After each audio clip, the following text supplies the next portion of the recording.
पर बढ़ते प्रदूषण को लेकर है। फरीदाबाद में बढ़ते पॉल्यूशन को लेकर डीएम ने जिले में धारा 144 लागू कर दी। डीसी फरीदाबाद विक्रम यादव ने इंडिया न्यूज से खास बातचीत करते हुए कहा कि बढ़ते एयर क्वालिटी इंडेक्स में कमी लाने के लिए 6 से ज्यादा विभागों के अधिकारियों की एक संयुक्त टीम गठित की है, जो रोजाना अपनी रिपोर्ट देगी। और क्या कुछ कहा, देखिए खास रिपोर्ट।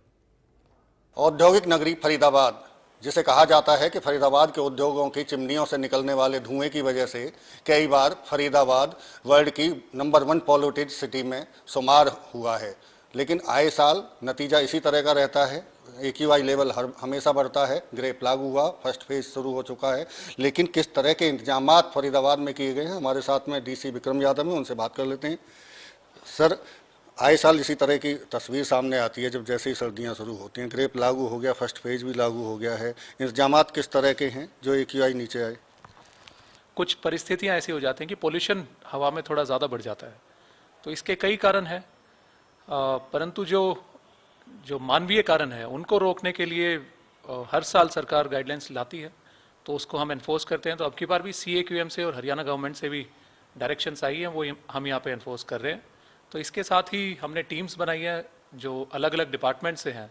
तो अगर आप देखेंगे, पोल्यूशन डिपार्टमेंट हो गया, एग्रीकल्चर हो गया, HSIDC हो गया, MCF हो गया, चाहे पुलिस हो गया, तो हर एक डिपार्टमेंट से टीम्स हमने बनाई हैं। तो जो गतिविधियाँ ऐसी चल रही हैं जिनसे पोल्यूशन बढ़ता है, जैसा आप बात कर रहे थे अभी कि ग्रैप के स्टेजेस के अनुसार जो चीज़ें प्रतिबंधित या रिस्ट्रिक्टेड होती हैं, तो उनको एनफोर्स करने के लिए। तो साथ ही आपने अभी जैसे बताया कि जो एक्शंस भी हम ले रहे हैं, तो एक आध जगह जैसे पराली के छोटे मोटे इंसिडेंट आते हैं, वो मौके पे पहुंच के ही उन्होंने वो बुझाए भी हैं, और एक आध इंसिडेंट में वो फाइन भी करे हैं वहाँ पे। सर, कई जगह कंस्ट्रक्शन वर्क चल रहे हैं गवर्नमेंट के भी, चाहे NHAI का दिल्ली मुंबई बड़ौदा एक्सप्रेस हो और भी हरियाणा गवर्नमेंट के भी वहाँ, लेकिन उड़ती जो धूल है, डस्ट है, उससे भी कहीं ना कहीं पॉल्यूशन बढ़ रहा है। तो पानी का छिड़काव हम नहीं देख पा रहे हैं कि कहीं हो रहा है।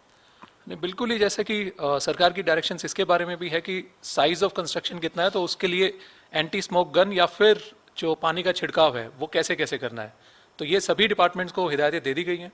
तो कंस्ट्रक्शन चाहे सरकारी हो चाहे प्राइवेट हो, तो सभी को ये इनकी पालना करनी है। अगर कहीं पे कोताही बरती जाती है तो एक्शन हम जरूर लेंगे। एक सेक्टर 16 में पॉल्यूशन कंट्रोल बोर्ड का ऑफिस है, कार्यालय है, लेकिन अगर वहाँ का AQI लेवल देखें तो वो अनहेल्दी है फिलहाल। तो कह सकते हैं कि अपने कार्यालय के आसपास भी अगर वो सुधार नहीं हो सकता तो शहर को कैसे सुधार पाएंगे? नहीं, ये लोकलाइज्ड इसका इफेक्ट नहीं रहता प्रदूषण का। प्रदूषण का इफेक्ट अगर आप देखेंगे तो दिल्ली या उसके आसपास के पूरे एरिया में ही रहता है वो। तो अगर पूरे एरिया में ही है, तो अगर एक ऑफिस किसी जगह है तो वहाँ पे सिर्फ उसी जगह ठीक कर पाना वो थोड़ा सा मुश्किल रहता है। तो इस पूरे एरिया का अगर आप कहें, पाकिस्तान से लेके वहाँ के भी कई डिस्ट्रिक्ट या स्टेट्स हैं, और पंजाब बॉर्डर से लेके पूरा नॉर्दर्न बेल्ट में पूरा पोल्यूशन रहता है। तो इसके लिए कार्यरत सारी सरकारें हैं। तो यहाँ पे भी फरीदाबाद में भी हम सभी कार्यरत हैं, और ज़रूरी इस बार पिछली बार से बेहतर परफॉर्मेंस रहेगी।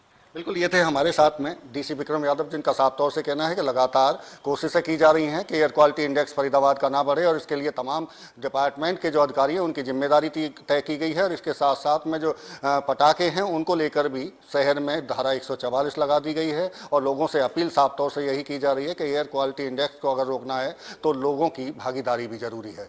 फरीदाबाद से देवेंद्र कौशिक, इंडिया न्यूज।